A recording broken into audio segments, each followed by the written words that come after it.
Okay, everybody, welcome back to another episode with your boy Kyle Vale. Shout out to the Asian Conundrum.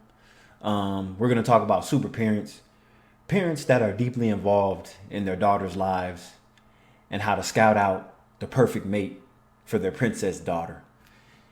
Um, I was very impressed by this father in China, but the mother is something else too because they're getting anxious and they want their daughter to meet somebody because she's 33 and she's already at leftover age. But in America, we don't do the leftover thing with age. It's more of a thing in China, in the Eastern world. But let's play the video. Raised in such an environment, Jechi remained her parents' little princess even into her 30s. And perhaps it was this upbringing that led her to have an idealistic view of love.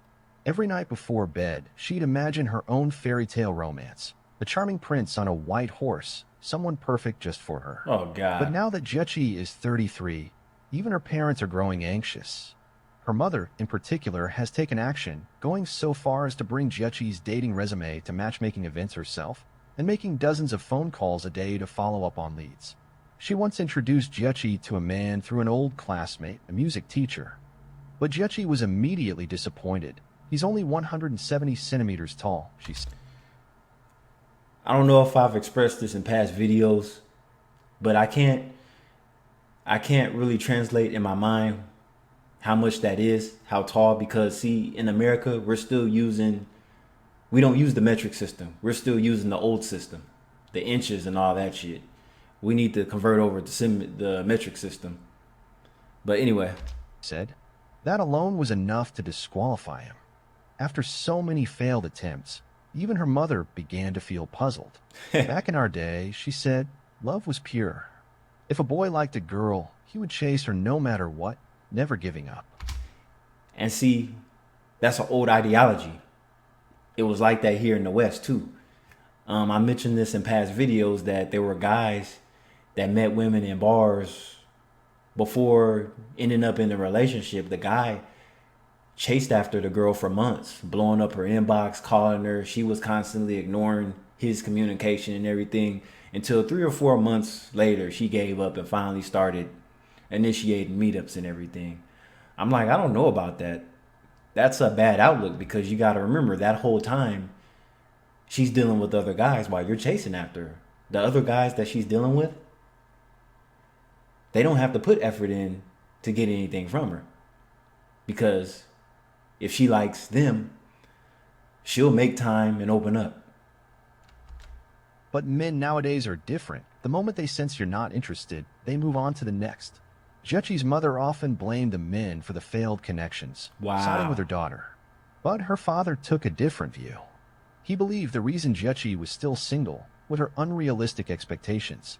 If you want a handsome man, he told her, you need to be beautiful yourself. Ooh. This is father of the year right here.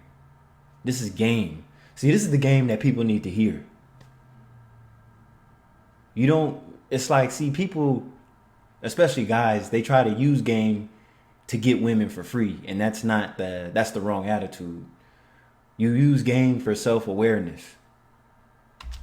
If you want someone rich, you should have a high income too. He urged Jechi to develop a more grounded view of love and relationships. Wealth isn't the only measure of a good partner, he reminded her. Character and capability matter even more. Even her grandparents share the concern. Every holiday, they couldn't help but bring up marriage. Despite attending nearly every matchmaking event she could, Jechi remained single. Too picky. We're too picky. And see, that's another thing.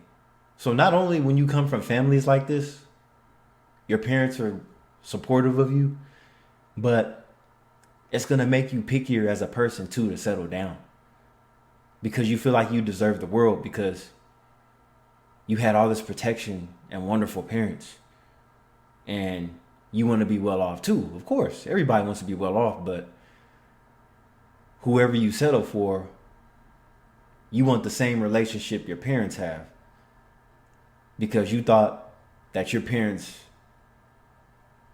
are really in love, and they probably are.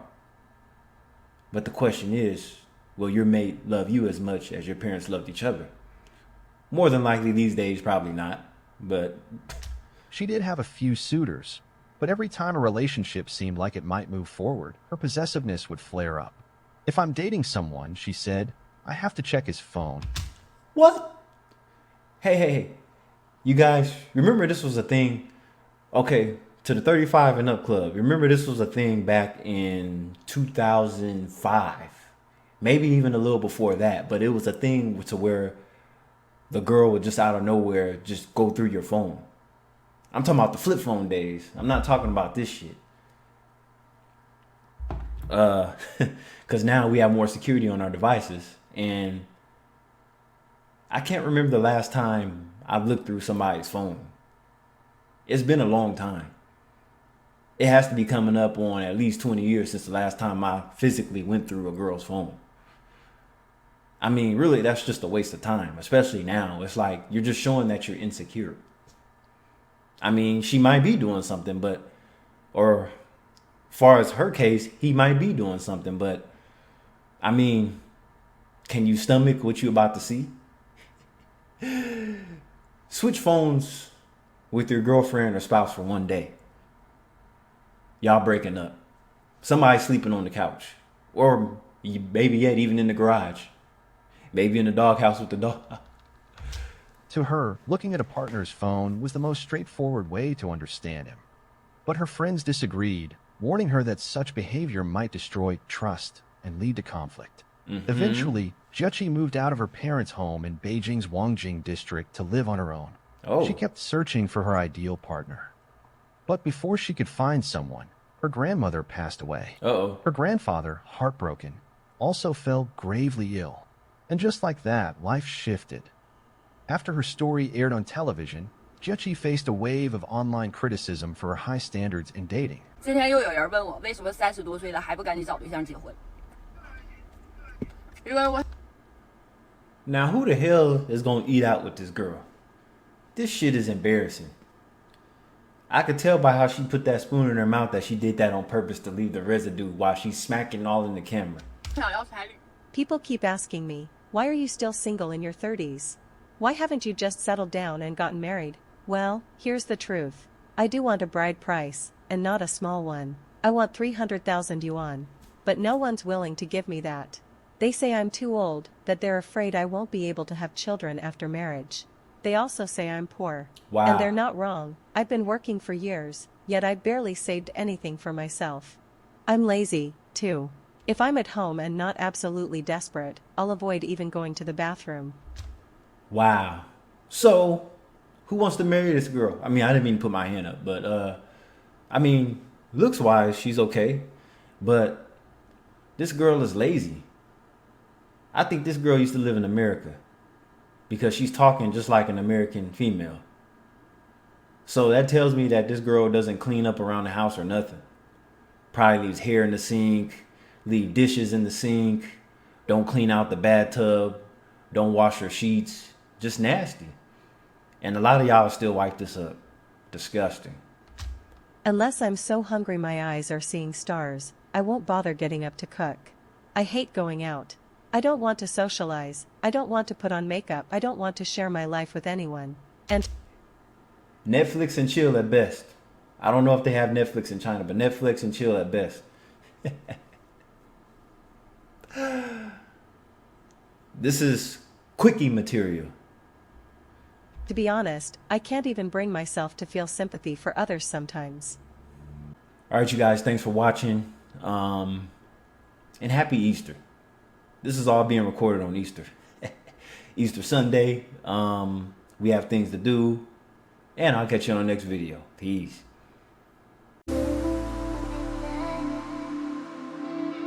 Thank you.